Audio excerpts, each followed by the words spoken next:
I thought I'd start off by telling you a little bit about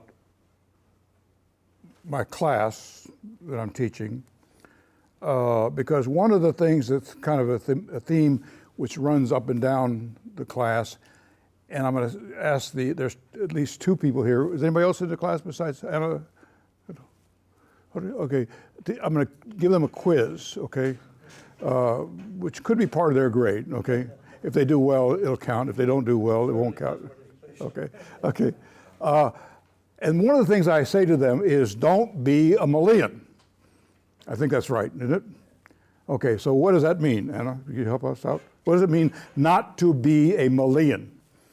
Well, it hails from a piece from Thucydides' Peloponnesian War, and it's a dialogue between the Athenians and the Malians. Essentially, the Athenians go to this island nation of the Malians and say, do you want to be part of our league? All you have to do is give us tribute once a year. And the Malians say, no, we don't want to be slaves. And from the outset, it seems like the Athenians are being bullies and the Malians are just standing up for themselves. But really, the Athenians are being very fair and just pointing out the Malians' self-interest and to go with what's best for them. And the Malians are being really hard-headed and not movable. Rigid and idealistic, and anyway, very ideological. Very ideological. They say that the Spartans, their kinsmen, will come to their aid. They're saying that the gods are on our side. They appeal to justice, to etc. And the Athenians say, look, you got to understand the world as it is, okay? We're a bigger power than you are. There's no shame in negotiating with us, okay? Make the best of your situation. Negotiate a deal, okay, with us, and maybe you'll be alive longer than we are, and someday you will be on top and we'll be negotiating with you. And of course the Malians won't have it, okay? They say, no, this is not just, this is not fair. And so that, the Athenians say, well, justice, fairness, all that wonderful stuff, but the reality is we got a lot more power than you do. We got the Navy, we got the Army, and you can't count on the Spartans. You say that they're your kinspeople, but they're very unreliable, and we know they're unreliable, okay? Because they have a long history of it, and if you read through the Peloponnesian Wars, okay, by Thucydides, okay, or as I like to say, Tyrone Thucydides, okay, if you read through that, you'll find that there is lots and lots of cases when the Spartans start off, okay, to aid their allies, the small islanders, but then they go back when they realize that it's risky, that they'll be risking their own interests. And the Spartans have this long history, okay, of justifying whatever they think is right, okay, and what's in their interest, whatever it suits them, okay? So we go through this, and of course most people still say, no, the Athenians are the bad guys, and the Malians are the underdogs. They want to identify with the underdog. And then I ask them, okay, to think about it a little differently. I reframe it. And people start to rethink it maybe, okay? Because the Confederates said they were the true revolutionaries. They appealed to all the revolutionary ideals. They said their whole way of life was at stake. They said their identity was at stake. Stephen says, we won't know who we are unless we can continue what? The vice presidency of the Confederacy. Slavery. So that's part of their identity. And of course, if you saw the Lincoln movie, it takes the speech and puts it in a negotiating session with Abraham Lincoln, which didn't happen, but it's true enough. The reality is true enough. There was that interchange. There was that speech that Stevens gave. And of course, Lincoln's attitude was slavery is dead and should be dead forever. So, and then I ask people, what about NATO? Isn't that an alliance on a tribute-paying basis? What about the Alliance for Progress? Isn't that an alliance on a tribute-paying basis? I mean, after all the Kissinger report said, y'all don't remember the Kissinger report, you're too young probably, but some of you might, okay, said, we don't care what you do. You can be socialist, you want to, as long as you don't align yourself with the Russians. You can't have an independent foreign policy, which of course is what the Athenians offer the Malians. Anyway, I don't want to get into a long discussion about something I don't know anything about, okay, which is Thucydides. I mean, I've read the book and read commentaries, but I don't have enough background in classical Greek to be able to argue with anybody who knows what they're talking about, okay? And I assume that there are people here who know a lot more than I do about that. So I'll have to yield to their expert knowledge. Although I always reminded by Golda Meir, she said, "You're not great enough to be that humble." So when I protest too much my humility. But at any rate, I think she said that. And if she didn't, she should have. But at any rate, could be anyway. I read she said it, but anyway, I don't know. But what I want to point out is that part of what we're trying to do when we teach organizing to people, and let me define what I think organizing is, it's identifying, testing out, and training leaders in an institutional setting in a broad-based organization. And what we're trying to do is teach them that they have to deal with the reality of the world as it is, and the reality of the world as it is, they don't have a lot of power. And they're going to have to go up against people who've got a lot of power, because power comes in two forms: organized people and organized money. Now, we may have a lot of people, but Eli Broad et al., they've got a lot of money, and they can organize their money much more effectively than we can, okay? So can people who are, you might think of as good guys, like Bill Gates and Steve Jobs, et cetera, but they have the capacity to organize an enormous amount of money and use their money, okay, to get people to co-opt people to buy them in some senses. In fact, I think there's a great, some people think he was great, I don't think so, great American financier named Jay Gould. And everybody heard of Jay Gould? The Great Railroad Strike? He said, I can buy one half of the working class to murder the other half of the working class. And he did. And busted the Knights of Labor in Texas, where they had a railroad strike, by hiring Pinker detectives made up of returning veterans, okay? So, one of the maxims of organizing is if organized capital confronts organized people, organized capital always wins.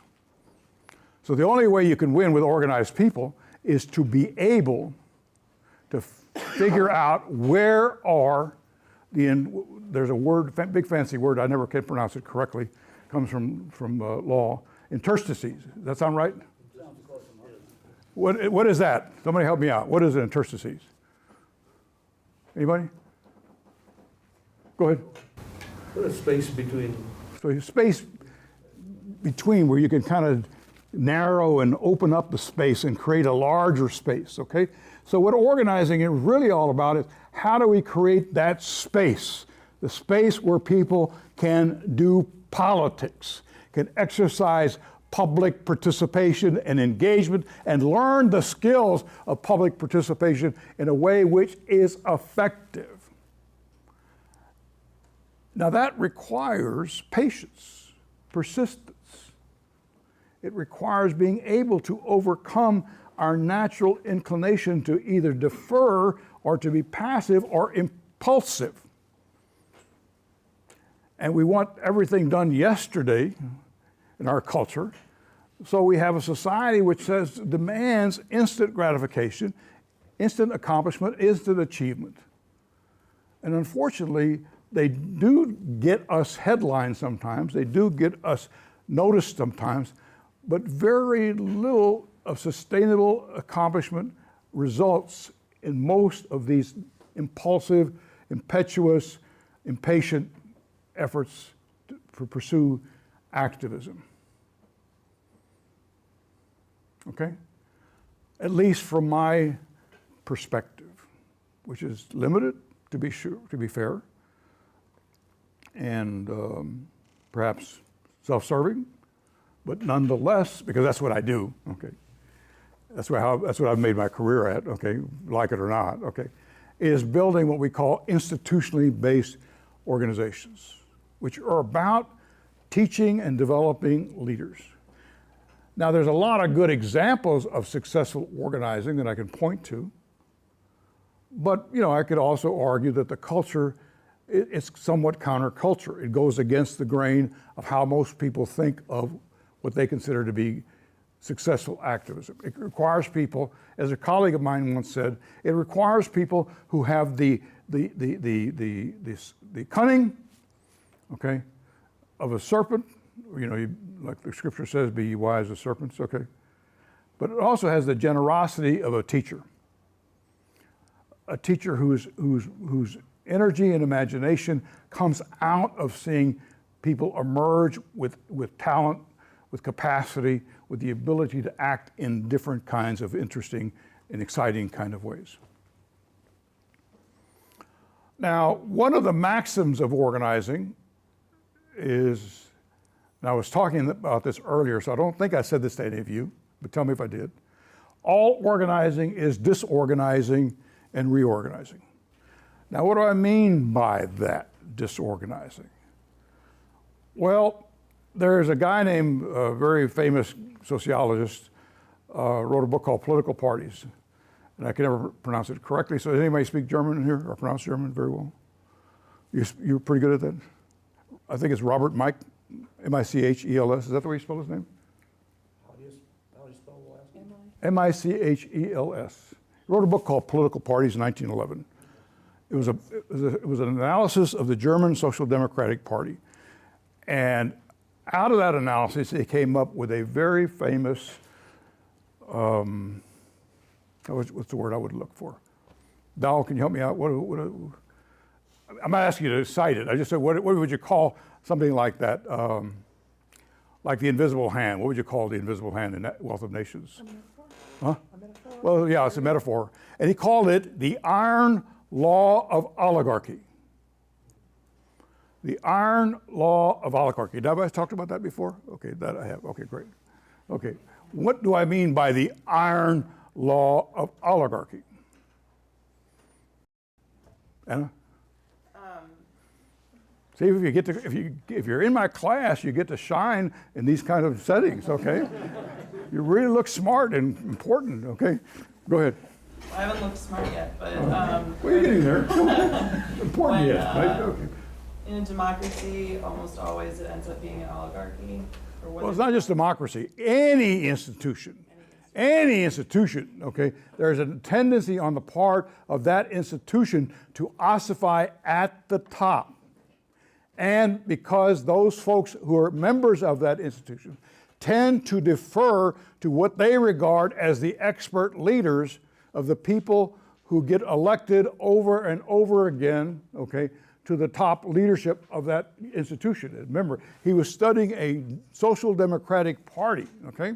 And his point was no matter how idealistic the leaders were, no matter how committed they were to democratic participation, there was this inclination on the part of an organization which is mass-based for the followers to tend to defer to the leaders, and over time they rely on them, they trust them, and they say to themselves, why should I bother and spend all the time and energy learning about this particular issue when Anna knows it better than I do, and I will rely on her, okay? Or I'll rely on Ernesto or Dal or whomever, okay?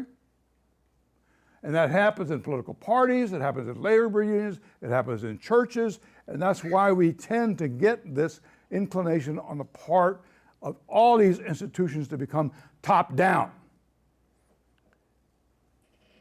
And they exercise power in a fairly distinct and somewhat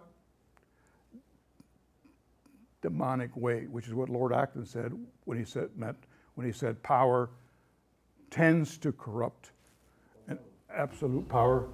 The love of power tends to corrupt. Well, he actually said power tends to corrupt. Did he say that? Yeah, that's what he said. Now, Paul of Tarsus said the love of money Okay, all right. corrupts, okay? But those are two different guys in two different periods of time, okay?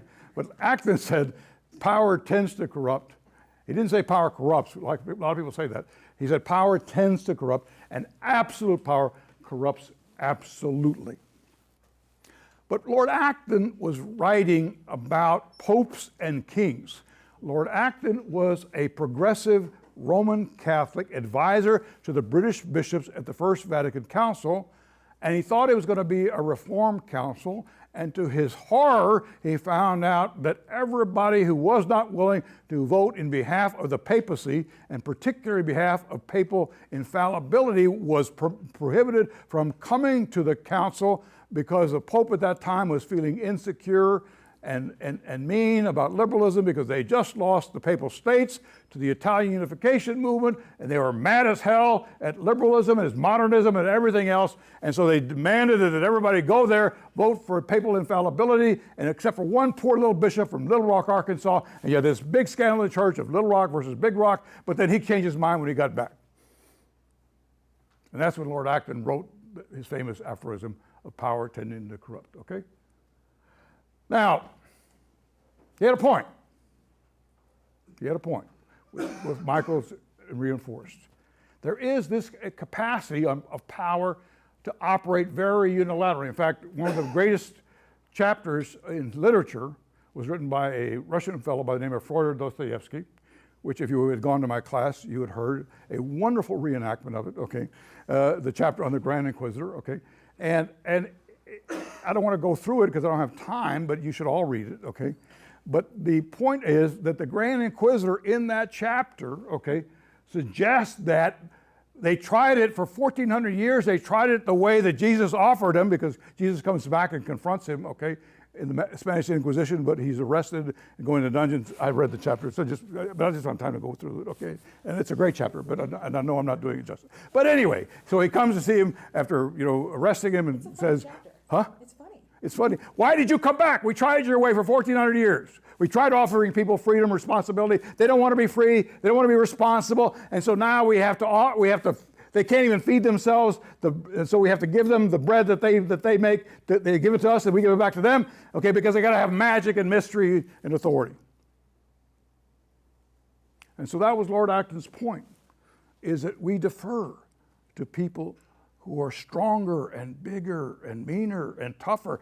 And you see it every day. That's why the clown, okay, is doing so well in the Republican Party. I won't even mention his name and glorify, but that's why Neutron Jack gets all these, makes all these outrageous statements about questioning the Bureau of Labor Statistics numbers as a ploy to help get Obama elected. Give me a break, Jack. I didn't think you were that stupid. You're supposed to be CEO of General Electric, okay? I hope they're not giving any money to USC, but I don't mind denouncing Neutron Jack in front of you, okay? He's a fool, okay? He isn't, well, never mind. I won't go on, but about that kind of stuff. I gotta get too worked up. What was I talking about? You were talking about people defer to stronger. Stronger people, meaner people, ugly people, okay? It doesn't matter who they are. Carly Fiorina, okay? Meg Whitman, okay? Other people, I'm sorry. You're making it hard for me to live tweet you, I'm just saying. I'm sorry? You're making it hard for me to live tweet you. I know. What do you want to do that for? Why don't you just listen to what I'm saying and then come back and talk, okay? Then you can tweet later. Come on. I'm not Barbara Boxer or what's her name? Former Speaker of the House who tweets, everything she does, okay? Anyway, what is the antidote? What do we do about this problem of the Grand Inquisitor? Well, I have my class read another famous chapter, okay, is in the book of Exodus. I know you want to help us out? Pick on Oscar. Oh, Oscar, you want to help us out?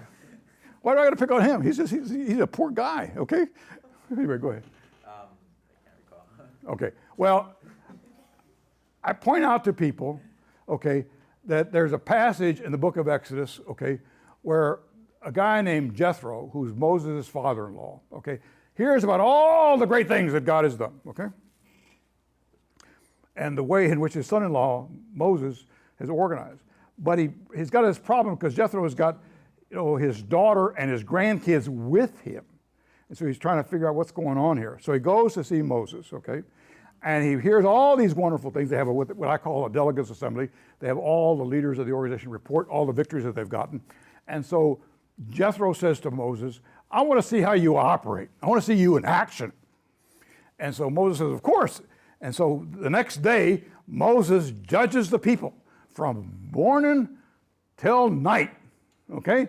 and all the people stand around. They stand on line, like, like The Godfather, okay? They stand around and they wait and they turn, and because everybody goes to Moses, the big Mo, okay? And he's got a big chair, and everybody's in line, okay? And he's making all these decisions. And Jethro sees it's horrifying. And he says to Moses, he pulls him aside, "You're doing this all wrong. You're going to wear yourself out, and more importantly, you're going to wear the people out. So what you got to do, Mo, is look for talented leaders, people who don't want gain, who don't want dishonest gain, that you can trust, and you put them, some of them in charge of 10 people, another in charge of 50, 100, okay? And the big decisions, only the big decisions, you make yourself. And you've got time for that because you've delegated all this responsibility, you've devolved all this power to all these leaders, you've trained them, you've worked, and you got time for a private life, and Jethro goes back by himself. So I teach that the real organizer is Jethro, because he has the generosity of a teacher, and he really spends his time and energy mentoring his son-in-law and teaching him how to think about leadership, how to think about organizing. He teaches them about agitation. But the problem is Moses is always falling back, okay? And so later, you read in the book of Numbers, okay, that the people come to Moses and say, "We're tired of eating this manna, it's terrible, and we want meat." 500,000 people screaming. Moses goes to Yahweh and says, "The people want meat. There's 500,000 of them screaming for meat. Where am I going to get meat for all these people?" Okay, first of all, why am I stuck with them? And I got to carry them around at my breast like a wet nurse, okay? If this is the way you treat your friends, then no wonder you don't got any. Kill me right now and get it over with. And God says to Moses, this is a little bit of an interpretation here. "Moses, you are a jerk, okay? Your father-in-law explained it to you. Gather your 70 best leaders, bring them to the tent of the meeting, and I'll put the burden that's on you on them, and they'll have meat, not for one day, or 10, or 20, but for a whole month till they start vomiting out of their nostrils." God gets a little carried away. I think this is accurate, okay? Anyway, should be. My favorite theologian is a guy named Mario Moreno. You ever heard of Mario Moreno?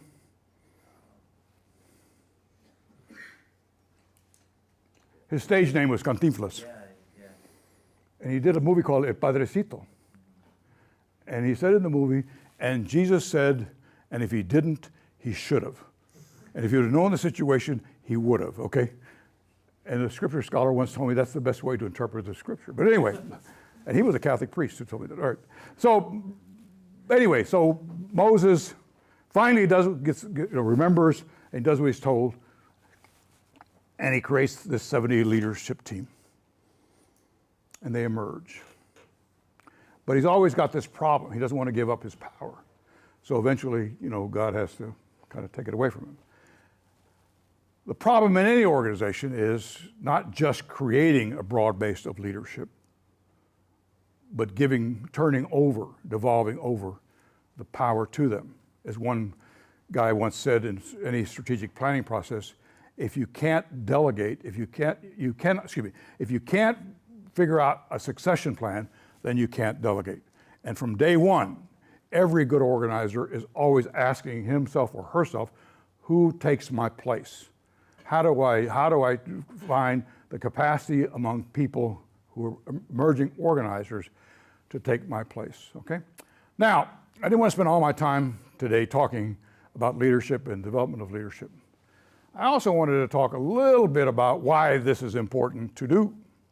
Because all this work of identifying, testing out, and training leaders, of building an institutional base, because the organizations we build, like in Los Angeles, one LA, are organizations of organizations. The organization I started in San Antonio, I had the pleasure of being the first lead organizer. COPS organization is now named COPS Metro.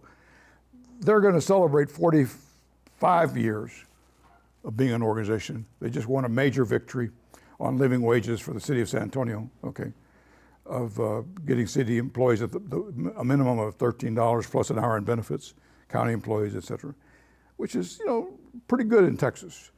Same thing in Austin. But more importantly, they've inspired the development of 12 other IF organizations in Texas, in El Paso, the Rio Grande Valley, Houston, et cetera. And they've done incredible things for water and sewer services. And they've inspired the development of these kind of organizations in Arizona, New Mexico, now in Denver, and the Bay Area and Pacific Northwest, which I'll be happy to entertain questions about anything. And here in Los Angeles, they've done some incredible things with access to health care and Prop 47 and immigration reform and the mortgage foreclosure crisis. But the question, all that begs the question, why go through the process, the strategic thinking, the patient organizing, the persistent organizing of an institutionally based organization?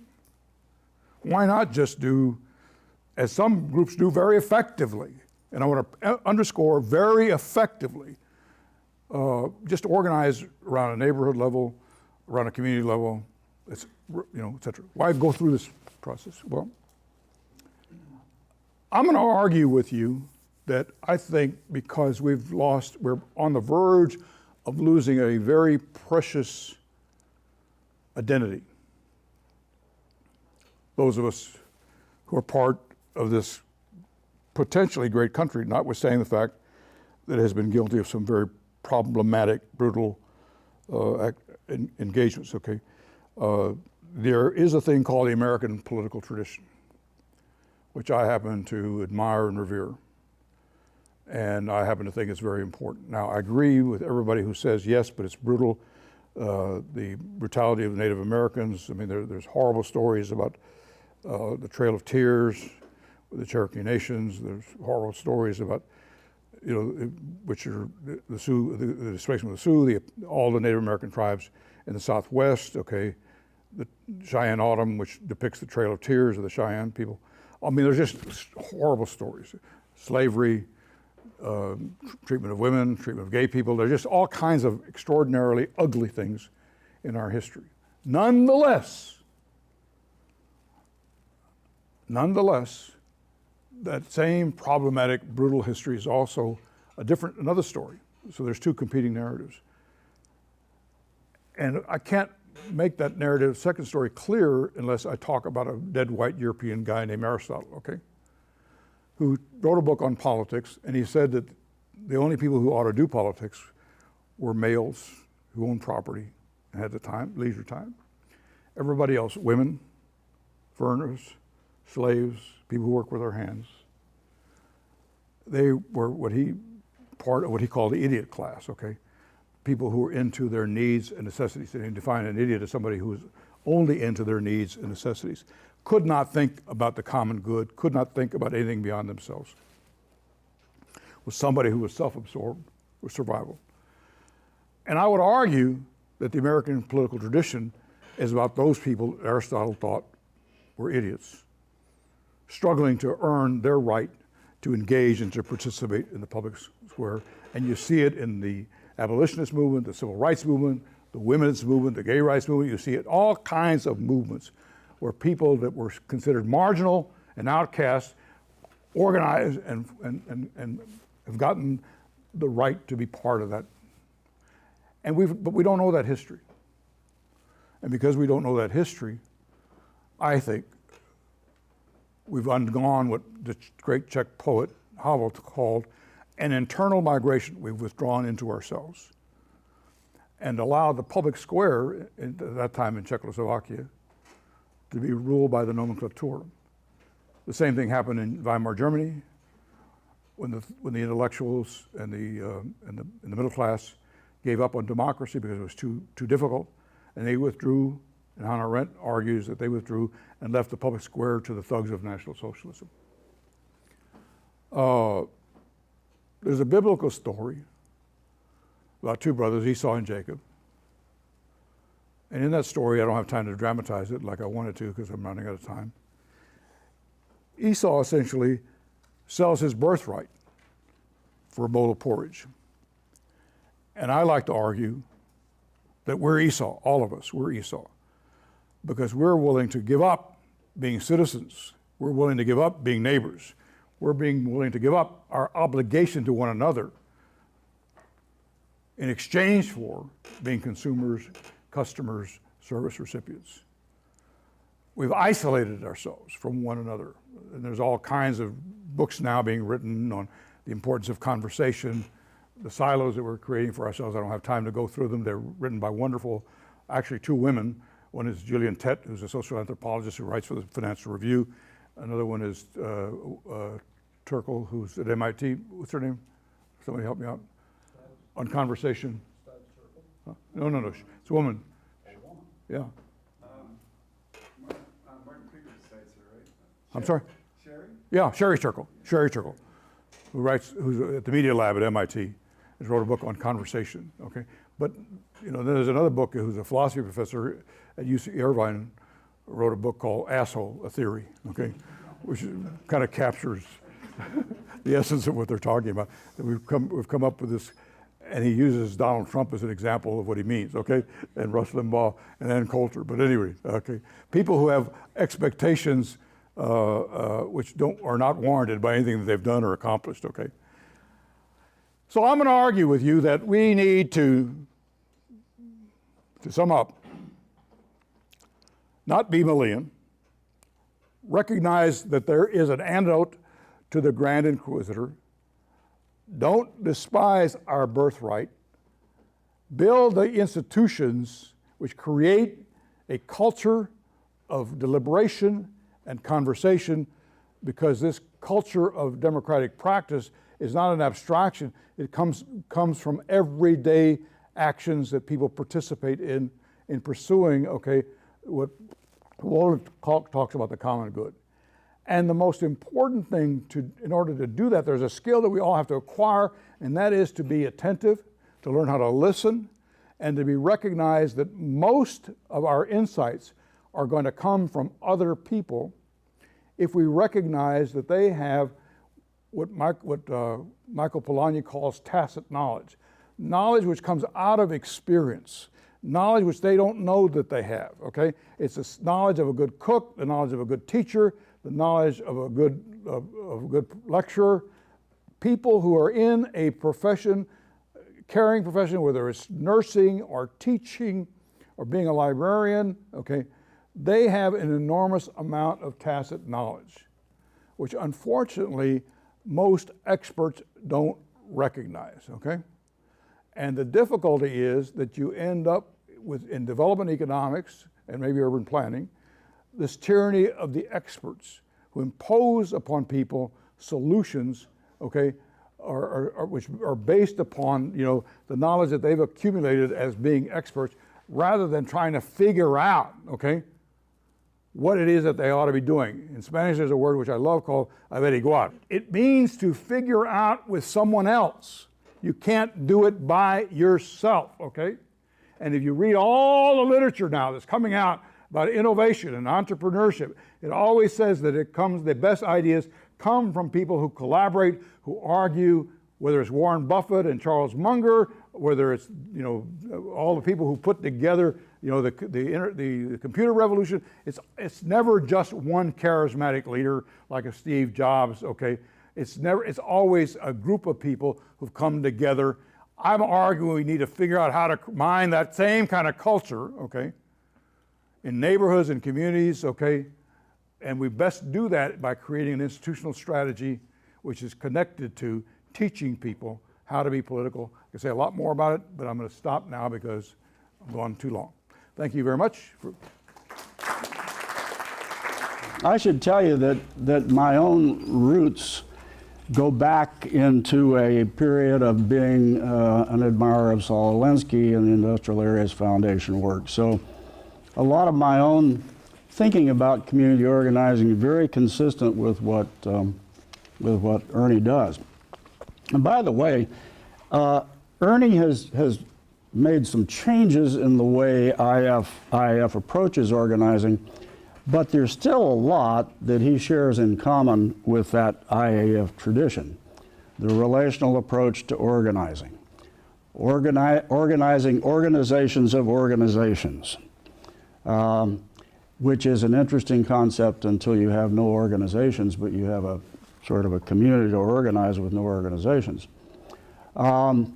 the whole business about, he didn't talk about it today, but about ends and means and self-interest. I spent about a week with Saul Alinsky in Kansas City when he was organizing there. And he gave a public lecture one night. There was a group of 10 of us. I was a Methodist minister at the time, and there was a group of about 10 young inner-city clergy who were invited there to spend a week with Saul in Kansas City. And a woman in the audience on the night of this public lecture got up at the end and asked him, "Saul, do you really believe that the ends justify the means?" And Saul's response was, "That's not the question. That's never the question. The question is not, do the ends justify the means, but do these particular ends justify these particular means?" So it always has to be treated in context. And I see Ernie as standing the way he treats that question, that problem, as standing squarely in the IAF tradition, but having made some changes. I want to ask him some questions for follow-up about that in just a minute. One thing that I see that's squarely in the tradition of Alinsky and IAF in Ernie's presentation is his erudition. He draws upon a range of literature as he does his teaching job. And he really, I think, sees himself more as a teacher than Saul did. Saul did teach, but he did not view himself in the same way Ernie does as a teacher. But Saul drew heavily upon the literature of the American tradition. I remember situations in which we would be with student groups. And students at that time in the 60s were very much oriented toward, well, the radical students, very much oriented toward, Mao and Marx and Lenin and Che. And you could see all these little imitation Che's going around with their berets on and things. And I remember a group of those students at that same public lecture in Kansas City getting up and challenging Saul and saying, why don't you draw on a more revolutionary tradition? And Saul said, why do we need somebody else's revolutionary tradition? We have our own.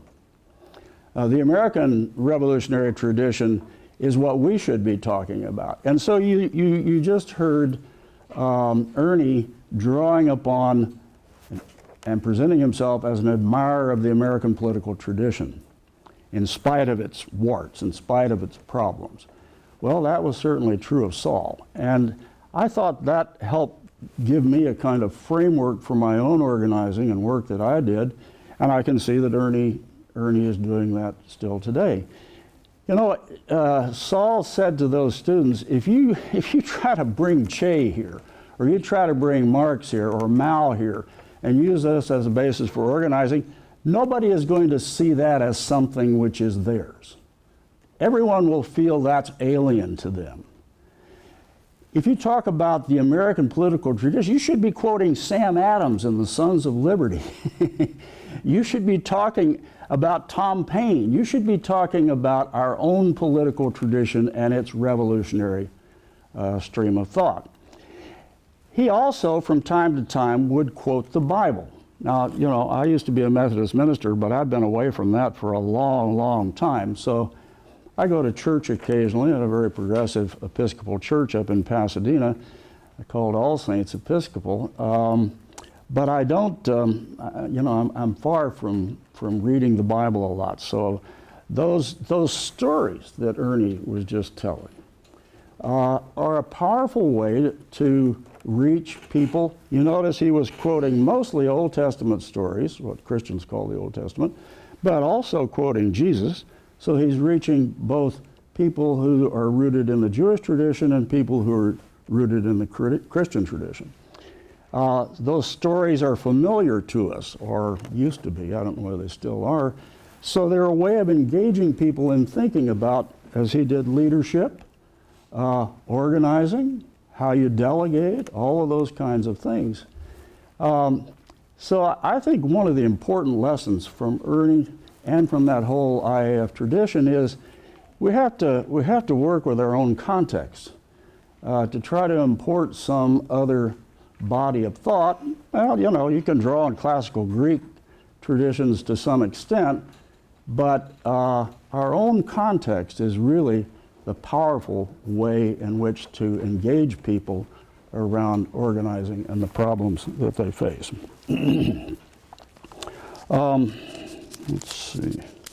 I mentioned that building an organization of organizations is clearly the way to go. I mean, that's human capital that you have right there. You have social capital there if you have organizations. But I found myself coming from East Harlem, where I learned organizing from the East Harlem Protestant Parish and Metro North, organizing tenants to pay the back taxes on abandoned tenement buildings and acquire cooperative ownership of those buildings. So they owned their own buildings, and then we worked with them to rehab the buildings.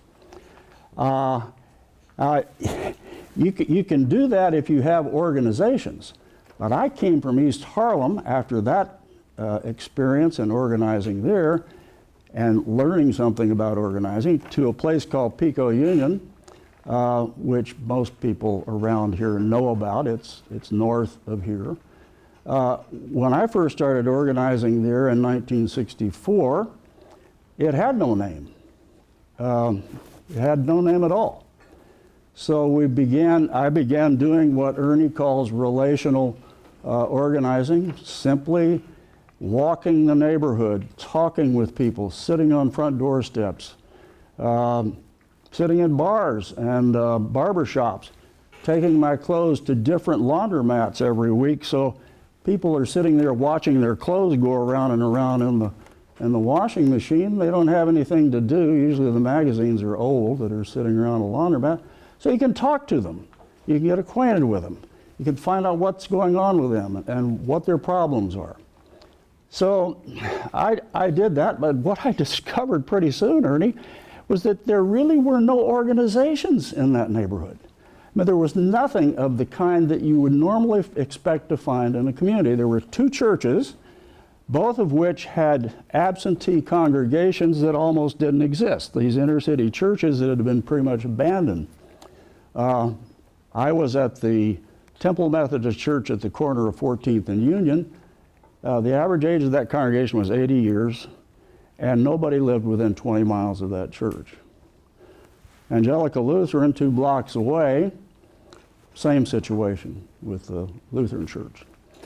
So we began working together, these two churches, and we began trying to build an organization, and did. An organization that after a while faded away, as organizations tend to do if nobody is around tending them.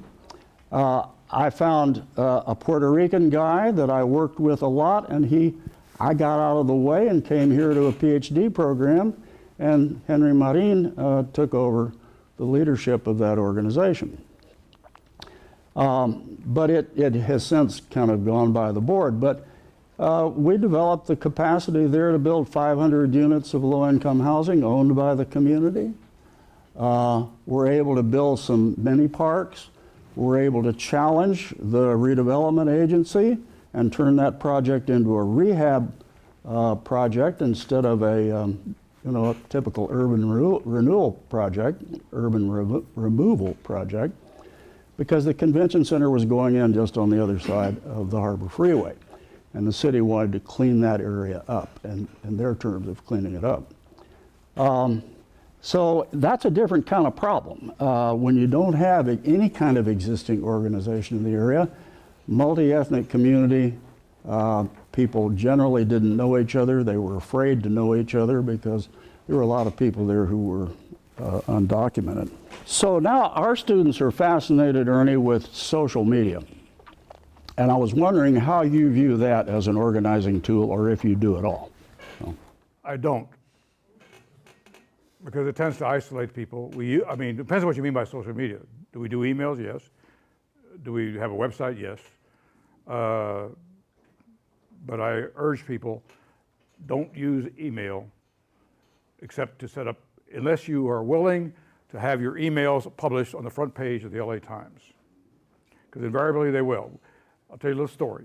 We had an organizer in a city, well, I'll tell you the name of the city, El Paso, okay?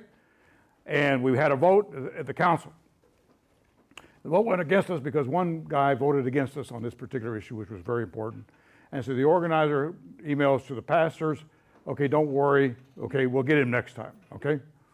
And we'll take him on. And he sent the email, he thought to the pastors, but he sent it to the city councilman, okay? So, you know, and that became a big scandal and the organization got in big trouble, okay?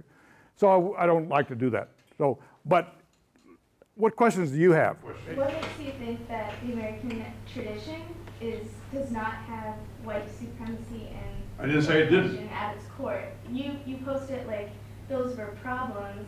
No, that the American I said the American political, look, we were a slaveocracy. The Civil War prevented the United States from becoming a slaveocracy. There was an effort on the part of people in the slave owning class to take all of Mexico, okay, after the War of the Mexican-American War, okay? James K. Polk was furious with his negotiator because he gave Mexico as much as he gave them, because he said that he should have taken northern Mexico, the states of Sonora and all that part of northern Mexico. Fortunately, okay, the negotiator didn't do that, and so the Treaty of Guadalupe Hidalgo had the Rio Grande or the Rio Bravo as the border. Okay, so there was a definite, whether you want to call it plot or movement, to try to make slavery, okay, all the way, you know, at least to the Panama, if not all of Latin America. So yeah, I mean, that's right. That's the reality. So what are you telling me? What is the great American political tradition? The great American political tradition is people, if you get on board, okay, people like you potentially having the guts and the gumption to be able to build an organization which is going to take on some of the racism that takes place, not by screaming about racism, but by building an organization which is going to take on the quality of public education in South LA or wherever the heck you live, okay? Take on the kind of jobs that are being offered to people, take on the quality of neighborhood services, and you want to do that, I'll sign you up. How about that? Sounds great. Okay, well, talk to me afterwards, all right? Because I'm looking for organizers. I'm looking for people who are mean, okay? For people who've got some anger, a lot of humor, okay? If you don't have any humor, don't forget my offer, okay? Yes, sir. You just talked about how organizing instead of hammering home points about, so in taking on racist systems to not talk about racism. And I think we've seen this kind of race neutral or colorblind approach for a very long time. And Race matters. This is not a colorblind approach. okay, so I'm wondering, are we at a point now where we can not only in terms of a question of values of whether or not we should take this approach, but also a question of effectiveness, where the curtains have been drawn back. We know the wizard. We know the man behind controlling the wizard. So we can't just like act like it's not there. It's less effective to act like it's not there, and to not explicitly name it in organizing. If you think it's useful, do it. If it works, do it. I don't care. I don't mind, you know. But if you think look, you got to. There's a reality out there. Okay, we don't have the power to change things without allies. Period. Okay, how do you build a powerful organization which consists of not just people of color, but people who are not of color, who recognize that they're in this situation with you, okay? Go ahead. So my question is, a follow-up question to that is, are you familiar with We the Protesters campaign? No. Okay, so they're part of the, what would be broadly described as the Movement for Black Lives. A lot of the activists gained prominence through live tweeting their protests in Ferguson. And so they've taken very restructuring tactics, and they have, by explicitly naming these things, have earned a seat at the table. And that's great. Look, there's a wonderful friend of mine who's a student of Cornell West at Princeton, okay? Eddie, he wrote a book called, he writes on John Dewey, Eddie Glaude,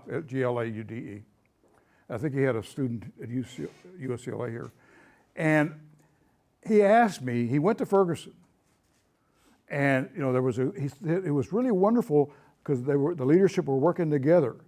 So here comes the Open Society Foundation, George Soros' organization, well-meaning, thoughtful people, and they give lots of money out to these people. Now these same guys who are working together, collaborating, hate each other, and they're vying for power because they see that you got more money than I did, or I didn't get enough money, or whatever it is. Okay, and so the problem is there was not enough time to build the trust, the relationality, the collaboration, so that they could sustain those kind of difficulties, those kind of challenges over time. And I'm just arguing with you that in your impatience, okay, you're going to skip some important steps of building relationships, building trust, developing a culture of organizing through small victories and small accomplishments. Stay out of the media for a while, okay? Stay underneath the radar, and then build your organization, and then all of a sudden, the Solidarity movement in Poland, okay, started in the resistance against the Nazis. And then it comes up full blown in the 1980s, okay? So these relationships among the trade unionists in Poland developed over 40 years. Not just with the intellectuals who hijacked it, okay, took it over and got lots of media. Go ahead. So I would submit that it's not necessarily mutually exclusive, because in this instance, If you can show me how to do it, I'd be happy to follow your lead. and they have done it. They have Good. put policy papers, and they have had a seat at the table With whom? With Hillary Rodham Clinton, Good. and with Bernie Sanders. So I'm Good Mayor Lord. Garcetti too, Huh? yesterday. yes. Well, they chased him away, but. Yeah. they were- Okay, if a year from now, that's still working, I'll give you that, okay? And if you seek out of that, I guess the question is what is your vision of what's important?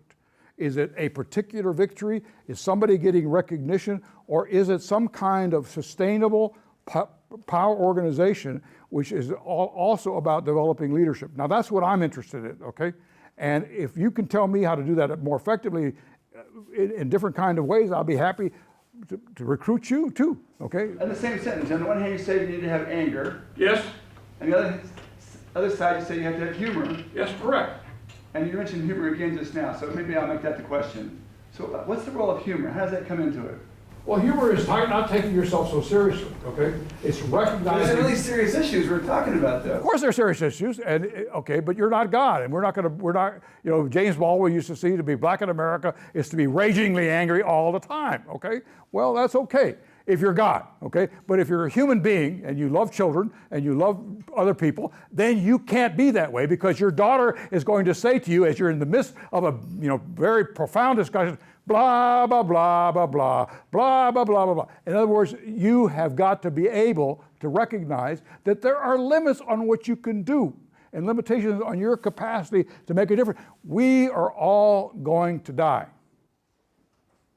And the reality of death has got to be up front with us. One of the problems with death is, the reality of death, is that people who are younger don't think they're going to die. They think they're going to live forever. Well, unfortunately, that ain't true, even for me, okay? So the consequences of a sense of humor means that you're, number one, you're willing to take risks, because you know that that's the worst thing that's going to happen to you is you're dying, okay?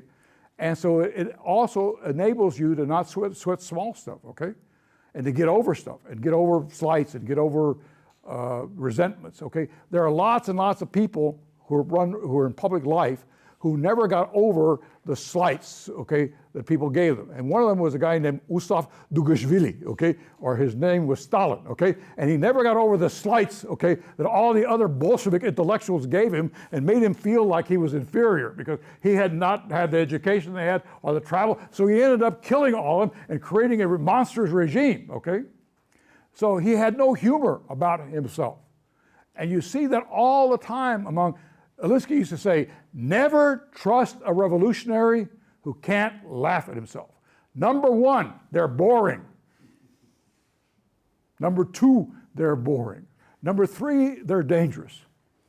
Now, I don't know if that tells you, communicates what you're, because if it doesn't, take me on. Well, it says a lot, but I mean, I guess if you're going to sustain your commitment, you have to have some kind of release. That's correct. I once got picked up hitchhiking by a guy who said he was a Marxist, and he described his goals, and I said, boy, that must be really frustrating for you. I mean, like, how are you going to, I mean, like, my God, you're never going to have success. I mean, how can you do this? He said, well, it's easy. I cook a lot.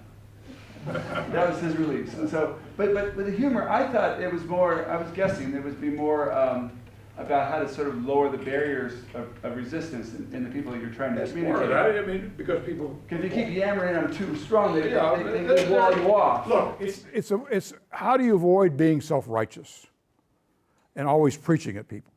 Because people who have no humor are always preaching, and that's part of the difficulty. They never give anybody else any space. So they never listen. Yes, sir. Do you use social media? Depends what you mean by that. Do you use Facebook and Twitter? No. Now, having said that, most of the organizers I work with do. I don't. I live in the 17th century, okay? I barely operate, you know, I've learned how to use a smartphone, okay? I've got an iPad, which I never use. I mean, it's somewhere else. I don't even know where it is right now. But anyway, no, I don't do it. I just wonder, People I work with do, and they tell me what's on it, okay? that hasn't given you any faith in that medium? Faith, well, it exists, I believe it, okay? I think it's there, I know it's there, okay? People use it all the time, and if it's important, they're gonna tell me about it, okay? But, you know, I like to read, okay?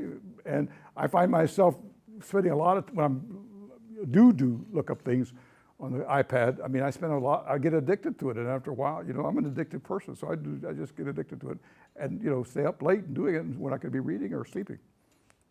Yes, sir. You talked a bit about national politics. And Alexander Hamilton, John Adams thought we shouldn't have political parties. And today, I guess my question is, you know, in our current state, our political climate, how divisive are political parties? Or how effective are they raising informed debate? Well, I would like to see one. We don't have political parties anymore. What do we have? Franchise agreements.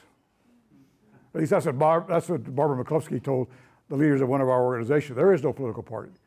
There is no Democratic Party. There's franchise agreements. At that time, Lloyd Benson and Ann Richards owned the Texas franchise, and Paul Sarbanes and her owned the Maryland franchise. But if you read Bill Greider's book, Who Will Tell the People, there was going to be a celebration of the Democratic Party for its, I think, 200 years. Did you read that chapter?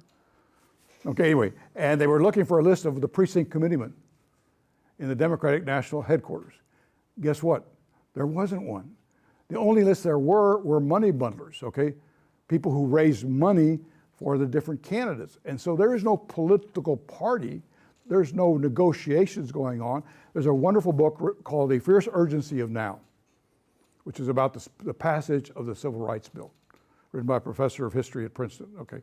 And he talks about how in the 60s, there were these political parties. So you had moderate Republicans, liberal Republicans, you had conservative Republicans, you had moderate Democrats, you know, and there was this whole vast coterie of different interest groups which came together to negotiate a platform, which meant something, at the convention and work out a deal. That's a political party. There isn't one anymore. What we have are people for Hillary, people for Bernie Sanders, but they're not Democrats. I mean, they're going to use the name. I mean, is Donald Trump a Democrat? Okay. I don't think so. And, you know, I mean, a Republican, excuse me. Yeah, so I just wanted to build off that question. We've seen a lot of growth of electoral political organization. And I'm wondering, like relating specifically to electoral politics, what's the role of this kind of organization in creating the kind of society you talked about, a more deliberative society? Well, I have to admit something to all of you, and that I have very little patience anymore with electoral activity. I mean, you know,